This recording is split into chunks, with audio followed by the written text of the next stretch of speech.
Eu sou a Fran Borges, você tá no Prosas e Algo Mais, e hoje nós vamos falar da primeira parte do Segundo Sexo.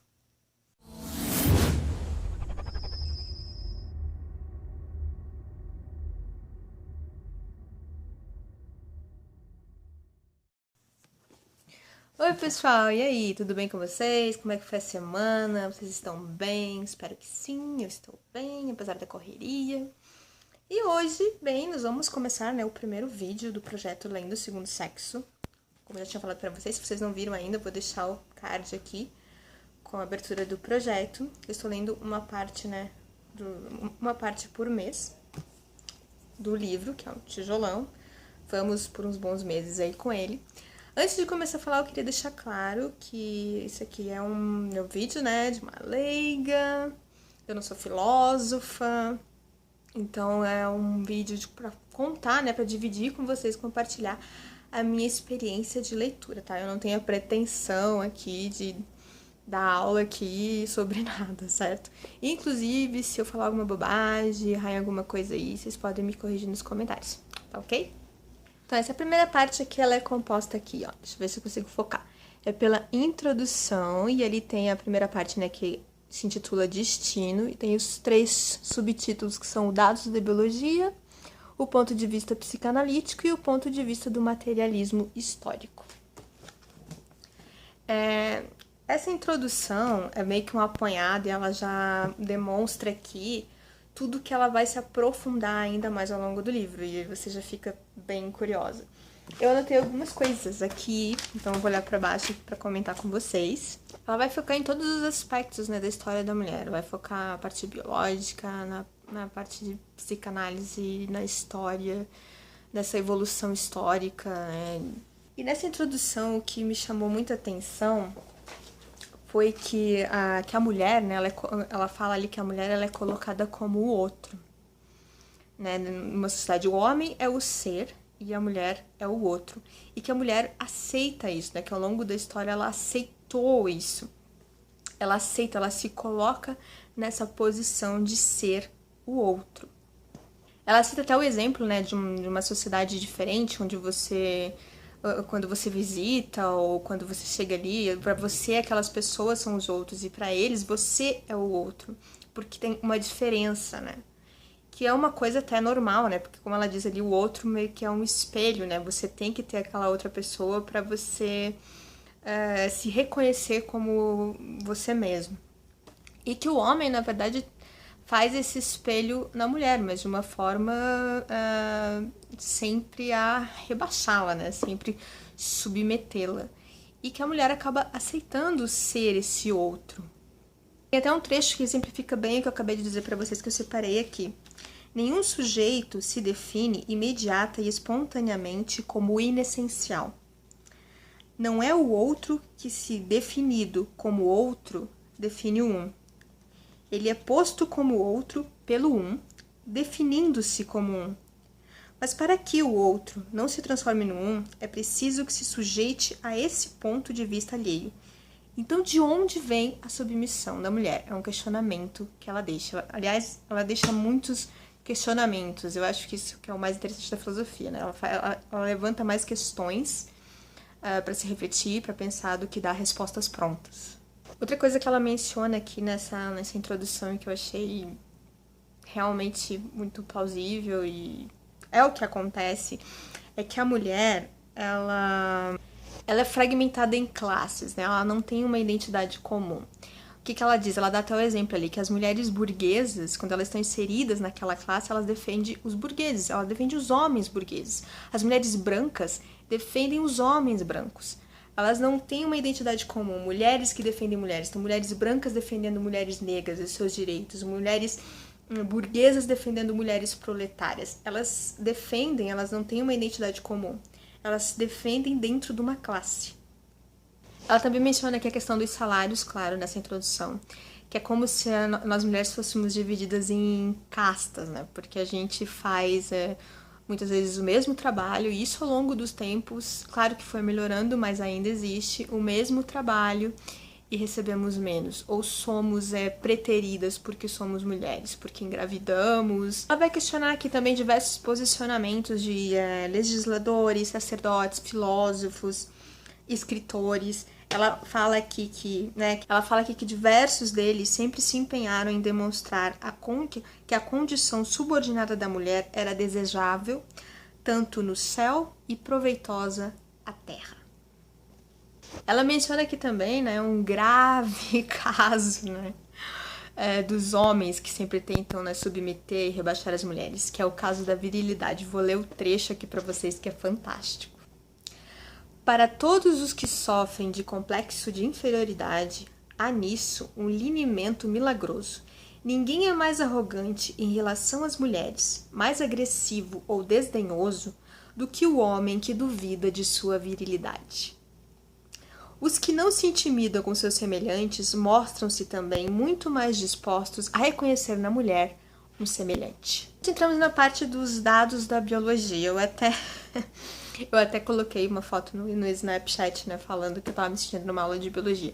É uma parte meio arrastada, confesso, porque tem muitos termos ali científicos e você não tá habituada com aquele assunto, né, nem especialista naquilo. O grande questionamento que tem aqui é que, biologicamente também, ao longo da história, sempre se tentou reduzir a mulher, né, como uma questão passiva, enquanto o homem era ativa. Que ele tinha muito mais valor na reprodução, até na reprodução, porque ele que tinha o dom, né? Inclusive Aristóteles tinha esse pensamento.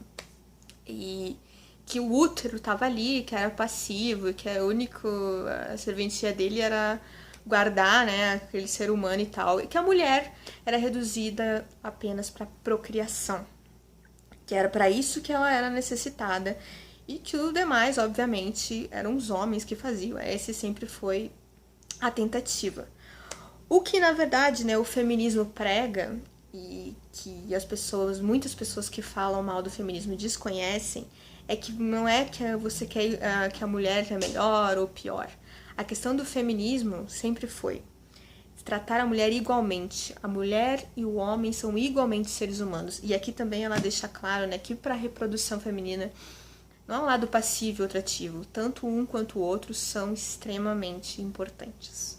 Do ponto de vista psicanalítico, aqui ele é bem complexo, que eu acho que para entender ele mesmo é que só a Tati Dantas, viu? Mas a opinião da Simone, que pelo menos que me pareceu lendo, é que o ponto de vista dos psicanalistas, tanto homens quanto mulheres, para ela eram os mais sexistas, né? No caso, os machistas, diria eu.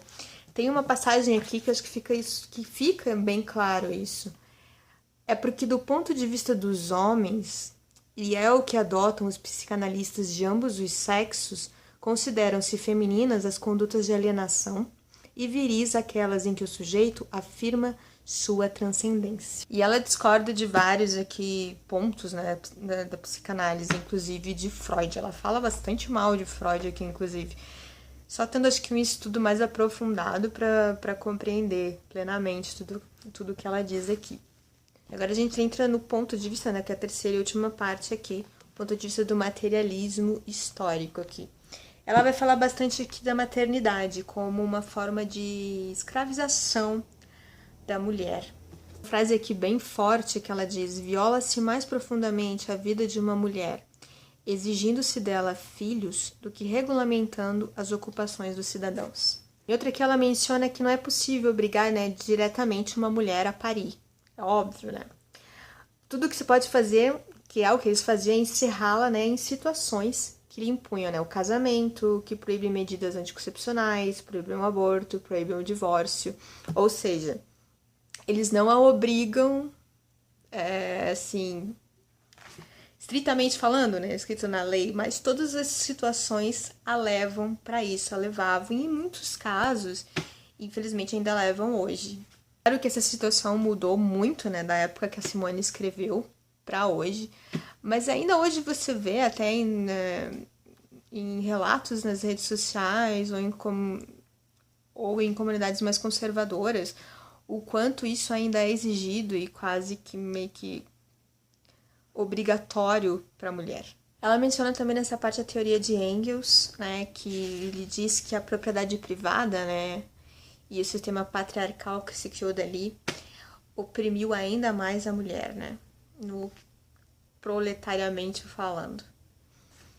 Ela discorda disso, que isso pode, claro que isso comprovadamente acarretou mais opressão para a mulher, mas que só isso não seria o motivo dessa opressão.